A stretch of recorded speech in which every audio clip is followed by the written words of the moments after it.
नमस्कार दोस्तों। आज मैं निर्वाचित लोकतंत्र और संवैधानिक लोकतंत्र पर अपना विचार व्यक्त कर रहा हूँ। मैं बता देना चाहता हूँ निर्वाचित लोकतंत्र का आशय है कि जो इस लोकतंत्र में जनता जो निर्वाचन करते हैं, जैसे मुख्यमंत्री, प्रधानमंत्री, एमपी, एमएलए बनते हैं, उसको निर्वाचित लोकतंत्र कहते हैं।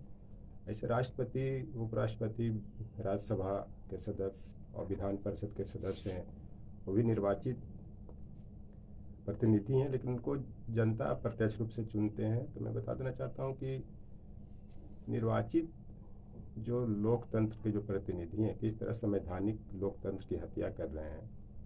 जैसे मान लिया जाए कि संविधान में आपको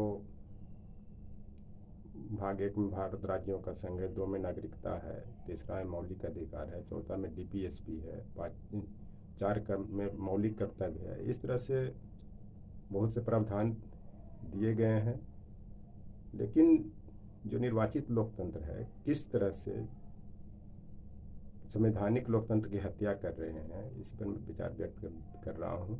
तो संवैधानिक लोकतंत्र में संविधान सभा के जो सदस्य थे, उसको देश की जनता ने, जो जिसके 10 लाख की जनसंख्या पर एक को चुनना था ताकि वो संविधान बना सकें। इस तरह से संवैधानिक लोकतंत्र में संविधान बनाने का अधिकार दिया गया, जिसमें doctor Rajendra Prasad, doctor Bhimrao Ambedkar, Jawaharlal Nehru, KM. Munshi इत्यादि बहुत लोग थे।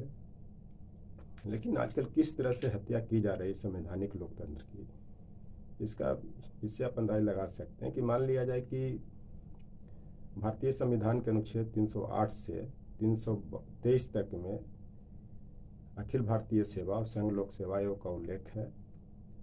संघ लोक सेवा आयोग अखिल भारतीय सेवाओं की परीक्षा के माध्यम से उनका परिणाम घोषित करते हैं। लेकिन आज जो है, जो अभी रूलिंग गवर्नमेंट है, जो मोदी जी की गवर्नमेंट है, वो संयुक्त सचिव, अतिरिक्त सचिव, चाहे इससे ऊपर के जो पद हैं सचिव के पद पे, वो डायरेक्ट रिक्रूटमेंट कर रहे हैं। यह संवैधानिक लोकतंत्र की हत्या हो रही है।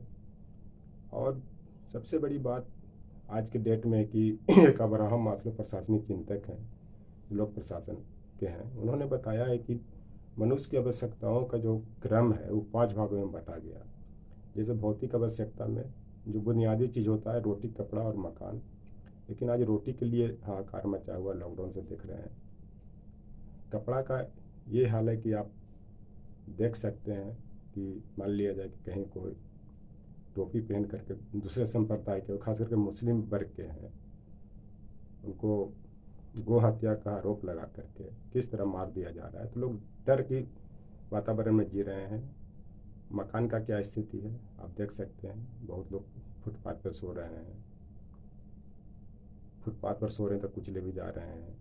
ह्यूमन राइट्स और जीवन का अधिकार का भी हत्या हो रही है। दूसरा था सुरक्षा संबंधी अधिकार, इनका सोपान क्रम में। सुरक्षा में देख सकते हैं सब लोग आज के वातावरण में असुरक्षित महसूस कर रहे हैं, चाहे वो हिंदू संप्रदाय को, चाहे मुस्लिम संप्रदाय को। अभी अपने कर्नाटक में देखा कि हिजाब को लेकर के जो एक बजरंग दल के कार्यकर्ता को जो मार दिया गया, उसके प्रतिक्रिया में भी हत्या हुई। तो कहीं ना कहीं सब न्यूटन का थर्ड लॉ भी कहता है क्रिया और प्रतिक्रिया एक दूसरे के बराबर और प्रतिपक्षी होती है।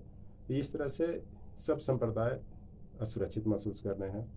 तीसरा इनका सोपान क्रम में आता है सामाजिक लगाव की बात है। आजकल इतना नफरत भर गया है, इतना सांप्रदायिक सौहार्द खराब हो गया कि किसी का कोई लगाव ही नहीं है, कोई किसी को पहचानने के लिए तैयार नहीं, समाज में किसी कोई बैठने के लिए तैयार नहीं। चौथा इनका सम्मान की बात आती है, कोई किसी के सम्मान का परवाह नहीं कर रहा है। बस कोई कुछ बोल रहा है, उसके आगे 2 मिनट सीबीआई लगा दो, ईडी लगा दो, एनआईए लगा दो, जो भी इस तरह के जो एजेंसियां हैं उनको लगा करके उनको परेशान किया। इस तरह से उनकी इज्जत की धज्जियाँ उड़ाई जा रही है। लेकिन जब आदमी जेल चला जाता है, जेल से जब तक उन्हें तो सामान जो इज्जत है वो तो खराब हो जाती है। एक कहावत है कि चूड़ियाँ चू गई खेत तब कभी पछताई के।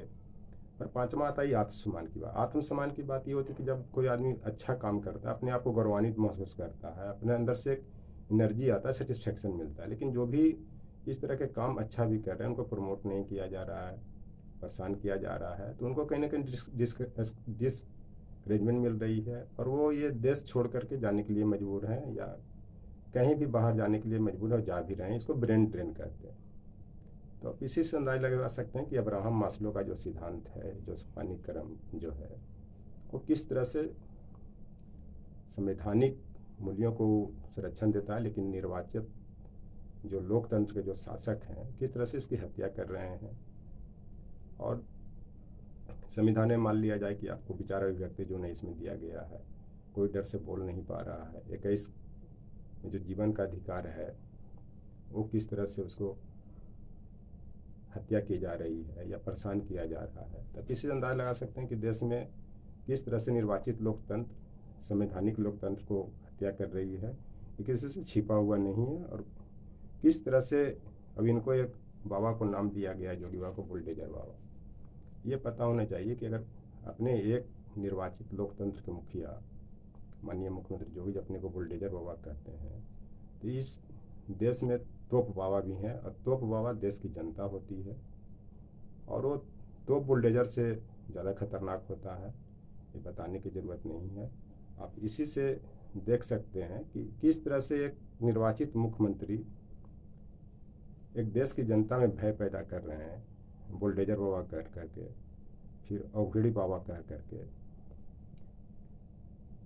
और तरह तरह की इस तरह से बताया जा रहा है।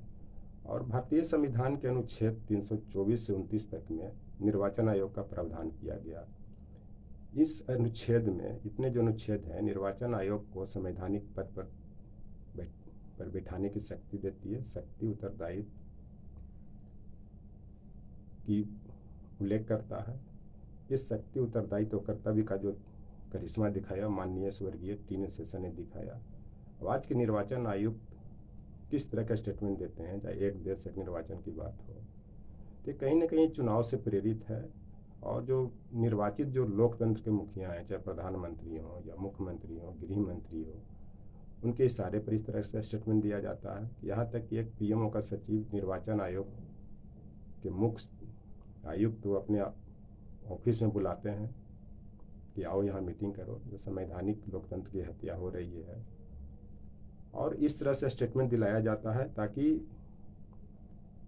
निर्वाचित लोकतंत्र की हत्या हो, संवैधानिक लोकतंत्र की हत्या हो, और निर्वाचित लोकतंत्र के जो है वो संवैधानिक लोकतंत्र पर हावी होते जा रहा है, प्रभाव जमाते जा रहा है। ये बहुत दुख की बात है, ये बहुत ही चिंताजनक बात है। देश का जो स्थिति है किसी से छिपा नहीं हुआ है, सब क्या देख रहे हैं किस तरह से गवर्नमेंट आगे चला रही है और किस तरह से सांप्रदायिक सौहार्द को बिगाड़ने की बात की जा रही है। और जो संविधान में आर्टिकल 14 से 18 तक में जो समानता की बात की जा रही है, किस तरह से भेदभाव किया जा रहा है, किस तरह से एक्सप्लॉइटेशन किया जा रहा है, किसी से छिपा हुआ नहीं है। तो अगर ये देश को बचाना है तो संविधान को बचाना पड़ेगा, इसमें सब लोग के आगे आने पड़ेगा। इसी में एक देशभक्ति शेर भी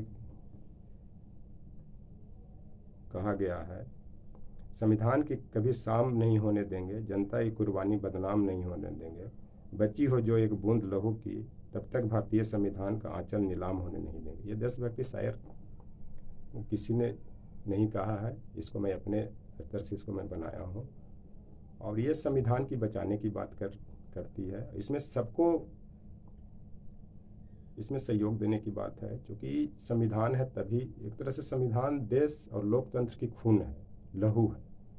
और इस लहू से ही जैसे शरीर का में जान बचता है, उसी तरह से ये संविधान से ही देश बचा हुआ है और ये लोकतंत्र बची हुई है।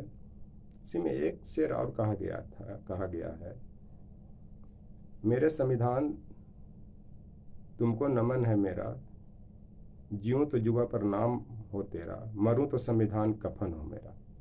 कहने का मतलब है कि ये संविधान से ही सारा जीवन बचा हुआ है।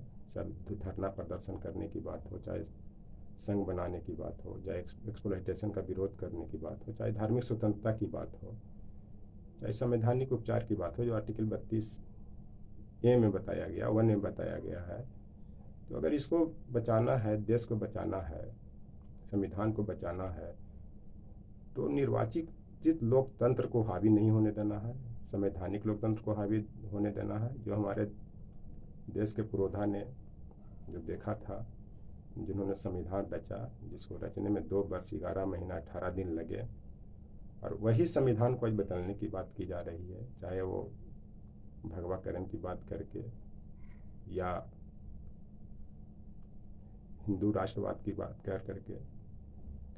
मेरा कहना है कि भगवाकरण हो, अपने अपने विचार अपने अपने धर्म में भगवाकरण करें, अपने विचार में लाइए। राष्ट्रवाद तो अच्छी बात है, लेकिन राष्ट्रवाद में धर्मनिरपेक्ष देश में हिंदू राष्ट्रवाद की कल्पना कहाँ की जाती है। आप इसके लिए पहले संविधान को संशोधन कर दें, और करने की कगार पर चल भी रहे हैं। इस तरह से संवैधानिक लोकतंत्र की हत्या की जा रही है, जिसको रोकने की ज़रूरत है, और सबको इसमें सहयोग करने की ज़रूरत है। Thank you.